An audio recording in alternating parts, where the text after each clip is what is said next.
Hai Vioners, balik lagi di channel Vio Optical Clinic bareng El di sini. Apa kabar semuanya?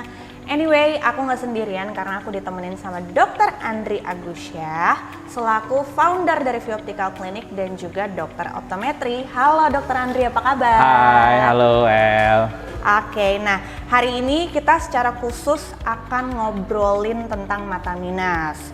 Nah, mata minus ini kan masih banyak yang berpikiran bahwa solusinya tuh kacamata. Padahal sebenarnya mata minus itu bisa dikontrol ya dok ya?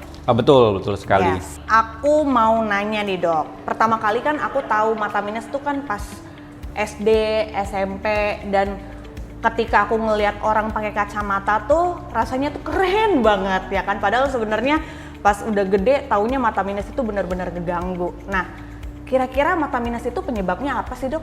Oke, jadi kalau kita bicara mengenai kondisi mata minus itu pasti berhubungan dengan fisikal dari bentuk bola matanya ya.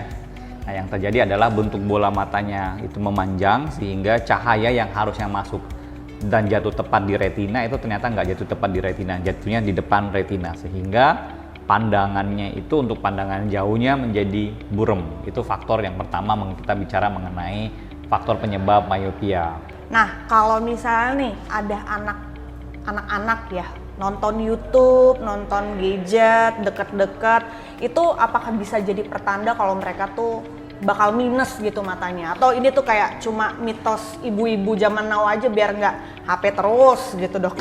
Biar kuota internetnya nggak bisa habis ya. Nggak habis. Oke, jadi kalau kita bicara mengenai kebiasaan, jadi itu kita masuknya kategorinya sebagai lifestyle, kebiasaan, atau environment. Jadi kalau kita bicara mengenai myopia, faktor penyebab myopia itu kadang-kadang kita bagi menjadi dua. Yang pertama adalah faktor genetik, di mana misalnya kedua orang tuanya menggunakan kacamata, kemungkinan besar anaknya akan menggunakan kacamata juga. Nah, faktor yang kedua itu tadi yang sudah diinformasikan oleh Mbak El mengenai, kalau main nonton terus sambil tiduran di tempat yang gelap. Nah, itu juga adalah salah satu faktor yang dapat menyebabkan terjadinya yang kita sebut sebagai mata minus atau myopia. Dikarenakan ya membuat matanya cepat lelah ya, akomodasi mata terus-terusan sehingga menyebabkan panjang sumbunya menjadi lebih panjang seperti itu.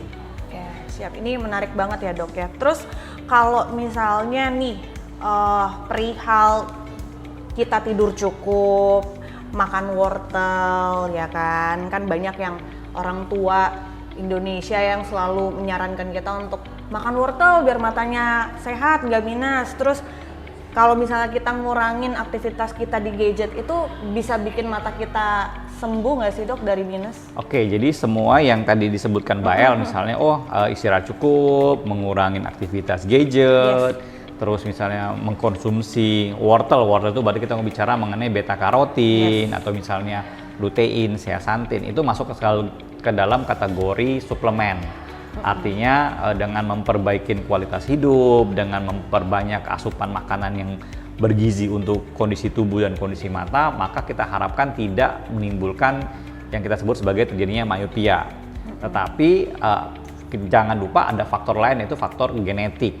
Ya, jadi kalau saya bisa katakan, kita tetap harus mengkonsumsi hal-hal tersebut. Juga kita harus menjaga misalnya lingkungan yang ergonomik, pencahayaan yang terang pada saat kita membaca. Tetapi kalau apabila memang udah terjadi yang namanya mata minus, itu akan sangat sulit untuk kita kembalikan ke bentuk yang normal tanpa ada intervensi dari tenaga ahli profesional ya, seperti dokter, optometris, dan lain sebagainya yang memang sudah tersertifikasi untuk melakukan yang kita sebut sebagai terapi mata.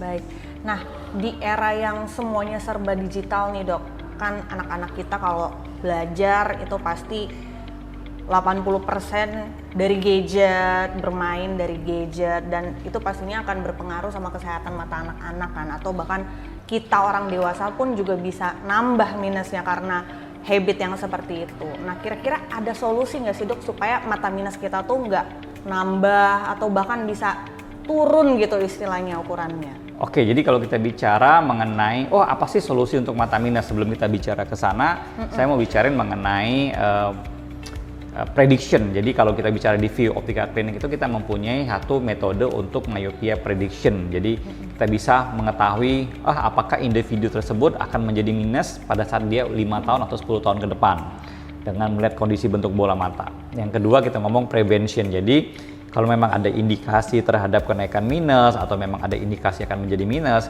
kita ada lakukan manajemen untuk prevention supaya tidak akan terjadi kenaikan minus, misalnya penggunaan kacamata anti myopia, penggunaan obat-obatan, ataupun misalnya aktivitas-aktivitas outdoor yang memang penting untuk menjaga kesehatan mata. Yang ketiga kita ngomongnya myopia management atau myopia control management. Nah, ini adalah salah satu teknologi yang kita gunakan untuk bisa menahan laju minus dan juga memungkinkan untuk dapat menurunkannya tanpa perlu kita lakukan tindakan operasi yang kita sebut sebagai ortokeratologi.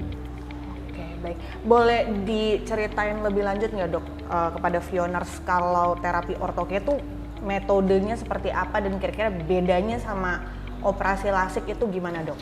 Jadi kalau kita bicara secara umum, ortokeratologi itu adalah salah satu terapi penglihatan, ya, terapi penglihatan kita masuk sebagai terapi penglihatan karena memang tidak ada tindakan operasi yang dilakukan. Nah, cara kerjanya adalah membentuk ulang permukaan bola mata untuk balik ke bentuk normal dengan menggunakan kita sebut sebagai hard lens yang hanya dipakai pada saat tidur di malam hari.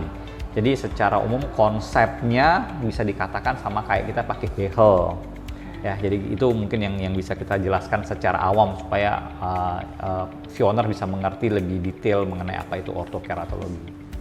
Buat para pejuang mata minus di luar sana yang mungkin masih denial kayak mata minus gue masih kecil kok, nggak perlu periksa mata atau nggak perlu pakai kacamata atau bahkan nggak perlu terapi lah gitu, itu gimana dok? Oke, jadi berdasarkan pengalaman saya, walaupun minusnya kecil, baiknya kita lakukan pemeriksaan secara rutin. Karena kadang-kadang kenaikan minus itu kan secara bertahap, jadi kadang-kadang nggak dirasakan tiba-tiba, udah naik, udah tinggi, udah burem aja. Jadi jangan sampai sudah burem baru kita lakukan pemeriksaan.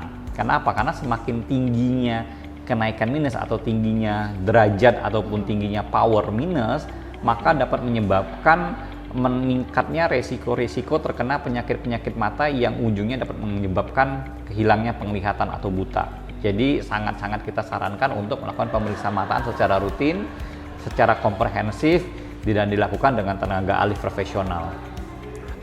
Baik, menarik banget ya pembahasan kita hari ini viewers mengenai mata minus, dan ternyata mata minus itu bukan kutukan ya, karena bisa dikendalikan dan bahkan bisa dikontrol tadi seperti yang Dokter Andri bilang. Jadi makasih banyak nih Dokter Andri udah sharing-sharing tentang edukasi mata minus, terus tips-tipsnya supaya bisa ngontrol mata minus juga. Nah, viewers, sekian dulu video hari ini. Thank you so much for watching. Kalau kamu rasa video ini tuh bermanfaat, kamu bisa share video ini ke teman-teman kamu, kerabat kamu, atau keluarga kamu. Nah, jangan lupa subscribe channel View Optical Clinic. Kita ketemu lagi di video selanjutnya. Bye-bye!